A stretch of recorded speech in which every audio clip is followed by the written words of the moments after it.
మరియు మమ్రే దగ్గర ఉన్న సింధూర వనములో అబ్రహాము ఎండవేళ గుడారపు ద్వారమందు కూర్చుని ఉన్నప్పుడు యెహోవా అతనికి కనపడెను. అతడు కనులెత్తి చూచినప్పుడు 3 మనుష్యులు అతని ఎదుట నిలవబడి ఉండిరి. అతడు వారిని చూచి గుడారపు వాకిట నుండి వారిని ఎదుర్కొనుటకు పరిగెత్తి నేలమట్టుకు వంగి, ప్రభువా, నీ కటాక్షము నా మీద ఉన్న ఎడల ఇప్పుడు నీ దాసుని దాటిపోవద్దు. నేను కొంచెము నీళ్లు తెప్పించెదను, దయచేసి కాళ్ళు కడుగుకొని ఈ చెట్టు క్రింద అలసట తీర్చుకొనుడి.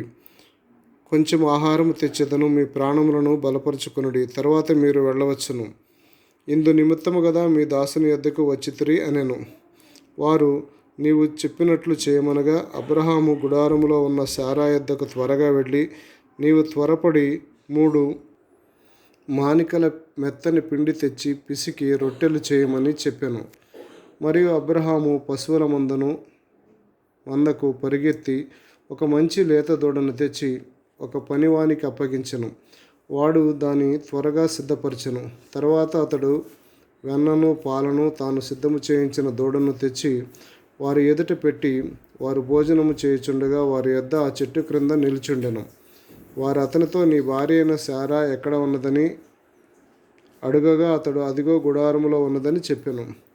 అందుకాయన, మీదటికి ఈ కాలము నీ యొద్దకు నిశ్చయముగా మరలా వచ్చెదను.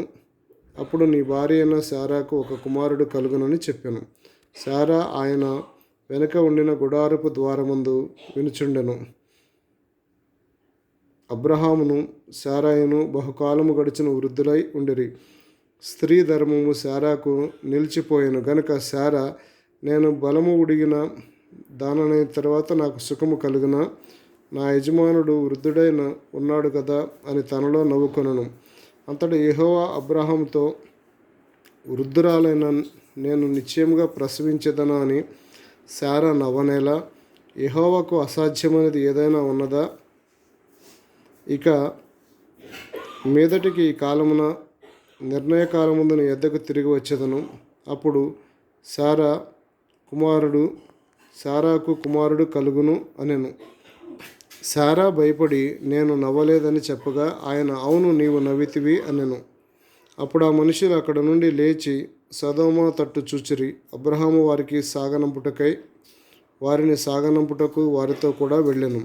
అప్పుడు యెహోవా, నేను చేయబో కార్యము అబ్రహామునకు దాచెదనా? అబ్రహాము నిశ్చయముగా బలముగల గొప్ప జనమగును. అతని మూలముగా భూమిలోని సమస్త జనములు ఆశీర్వదించబడును.